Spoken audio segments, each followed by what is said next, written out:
नमस्कार।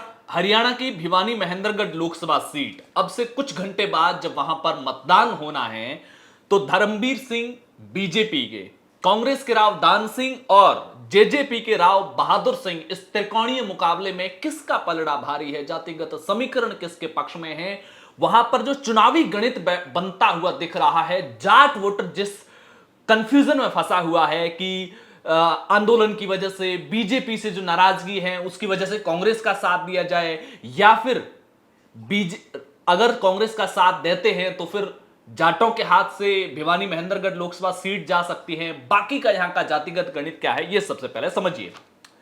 पहली बात तो यह कि भिवानी महेंद्रगढ़ ये दोनों पहले अलग लोकसभा सीटें हुआ करती थी। भिवानी का कुछ एरिया, भिवानी एक अलग सीट हुआ करती थी, गुड़गांव इससे सटा हुआ एरिया है। तो जो 2009 का समीकरण हुआ था उसमें कुछ एरिया गुड़गांव में नए शामिल हुए, कुछ गुड़गांव के पुराने एरियाज निकले। तो अब भिवानी और महेंद्रगढ़ दोनों को मिलाकर के एक लोकसभा बनाया गया। 2009, 2014, 2019 तीन चुनाव हो चुके हैं। नई जो इक्वेशन है उसमें ये चौथा चुनाव है। 2009 में पहले जब चुनाव हुए थे तो कांग्रेस की यहां पर श्रुति चौधरी यहां से चुनाव जीती थी, जिसने अजय चौटाला जो इनेलो के, आईएनएलडी के थे, उनको चुनाव हराया था। तीसरे नंबर पर थे हरियाणा जनहित कांग्रेस जो भजनलाल थी, वो नरेंद्र सिंह यहां पर नंबर 3 पर रहे थे। 2014 और 2019 चौधरी धर्मवीर सिंह यहां पर लगातार चुनाव जीत रहे हैं। 2014 में धर्मवीर को 4,04,542 वोट मिले थे और बहादुर सिंह थे इनेलो के प्रत्याशी, उनको मिले थे 2,75,148। श्रुति चौधरी को 2,68,115 वोट मिले थे और चौथे नंबर पर वेदपाल तंवर रहे थे, बसपा के प्रत्याशी थे, जिनको 27,000 के आसपास वोट मिले थे। 2019 के चुनाव में धर्मवीर चौधरी को 7,36,699 वोट मिले और नंबर 2 पर रही थी श्रुति चौधरी। श्रुति चौधरी पूर्व मुख्यमंत्री भजनलाल की पोती है, लिहाजा उनका टिकट कटना भी इस बार वहां पर बड़ा मुद्दा बनता जा रहा है। नंबर 3 पर रही थी जेजेपी की स्वाति यादव, जिसको 84,956 वोट मिले थे। अगर यहां के जातिगत गणित की बात करते हैं तो यहां पर 4 लाख जाट वोटर है, इसके बाद में 3 लाख अहीर वोटर है, 3 लाख ही एससी के वोटर है, 1,60,000 के आसपास ब्राह्मण वोटर है और 1 लाख के लगभग राजपूत प्लस कुछ अदर जातियों के वोटर हैं। लेकिन अब जो त्रिकोणीय मुकाबला है, चौधरी धर्मवीर सिंह और राव दान सिंह और राव बहादुर सिंह, इस त्रिकोणीय मुकाबले में चैलेंज ये बैठ रहा है। पहली चीज, जो 3 लाख अहीर वोटर है, वो अगर जेजेपी का प्रत्याशी अहीर वोटर ज्यादातर अपनी तरफ खींचने में कामयाब होता है या फिर राव दान सिंह का मोटा वोट बैंक अगर वो एक काटने में कामयाब होता है तो चौधरी धर्मवीर सिंह के लिए लड़ाई आसान हो जाती है।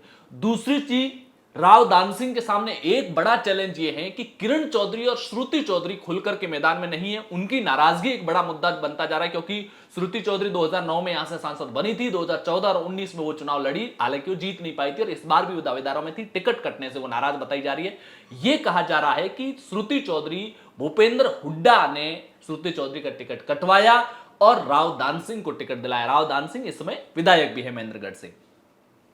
इस वजह से जो भजनलाल सपोर्टर थे, जो हरियाणा जनहित कांग्रेस के किसी दौर में यहां पर कार्यकर्ता हुए करते थे, वो अपने घर बैठ गए हैं, वो साइलेंट जो हो चुके हैं। ये एक बड़ा डेंट है। तीसरी चीज ये है कि जाट वोटर के सामने ये कंफ्यूजन है कि अगर वो जो किसान आंदोलन और ये सारी जो पिछले 10 सालों में हरियाणा के अंदर जो जाट पॉलिटिक्स एक नई गणित वहां पर बनती हुई दिख रही है, उसकी चलते हुए अगर वो बीजेपी से बदला ले, कांग्रेस को वोट दे, तो फिर जाटों के हाथ से ये सीट हमेशा के लिए निकल सकती है। ये जाट समाज में कंफ्यूजन है। लिहाजा ये जो 4 लाख जाट वोटर है, जिसके सहारे कांग्रेस एक बड़ी उम्मीद पाले हुए हैं, क्या वो जाट वोटर कांग्रेस के साथ जाएगा या अपनी बिरादरी के प्रत्याशी को जिताने के लिए इस बार बीजेपी को वोट दे सकता है? क्योंकि गांव गली में यह भी चर्चाएं हैं कि बीजेपी की नाराजगी का जो दंड है वो चौधरी धर्मवीर सिंह को क्यों दिया जाए।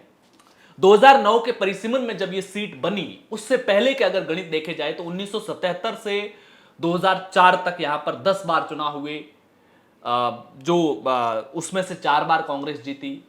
1952 से, क्योंकि भिवानी पहले अलग सीट हुआ करती थी, 1952 से 2004 तक के 14 चुनाव में 7 बार कांग्रेस जीती। तो कांग्रेस यहां पर अक्सर मजबूत रहा करती थी। लेकिन 2014 में और 2019 में चौधरी धर्मवीर लगातार जीते हैं। 2024 में भी उनका टिकट कंटिन्यू तीसरी बार रिपीट हुआ और वो यहां से चुनाव जीते हैं।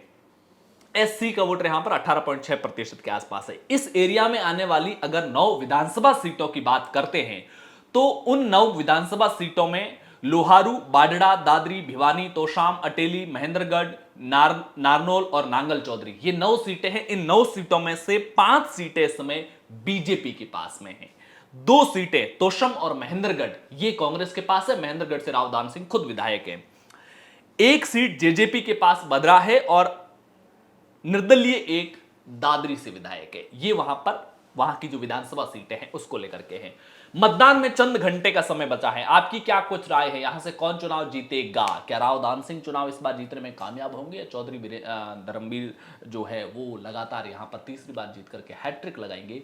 जेजेपी जो चुनाव लड़ रही है, ऐसा कहा जा रहा है कि प्रदेश स्तर पर जेजेपी और इनेलो के बीच में लोकसभा चुनाव में यह कॉम्पिटिशन है कि सीटें उनको खुद को भी ज्यादा जीतती हुई लग नहीं रही है, लेकिन इन दोनों में से इंडियन नेशनल लोकदल या फिर जननायक जनता पार्टी, अभय चौटाला या दुष्यंत चौटाला, इनमें से ज्यादा वोट परसेंटेज कौन हासिल करता है? क्योंकि ये जानते हैं कि लोकसभा चुनाव में जिसने भी ज्यादा वोट परसेंटेज हासिल किया वो बीजेपी या कांग्रेस के साथ विधानसभा चुनावों को लेकर के इलेक्शन से पहले या इलेक्शन के बाद में अच्छे से नेगोशिएट कर पाएंगे। आपकी क्या कुछ राय है इस पूरे मैटर को लेकर के? कौन जीतेगा कमेंट बॉक्स में जरूर बताइए। पॉलिटिकल पंचायत पर पहली बार आए हैं तो चैनल को सब्सक्राइब कीजिएगा, वीडियो को लाइक कीजिएगा। शुक्रिया।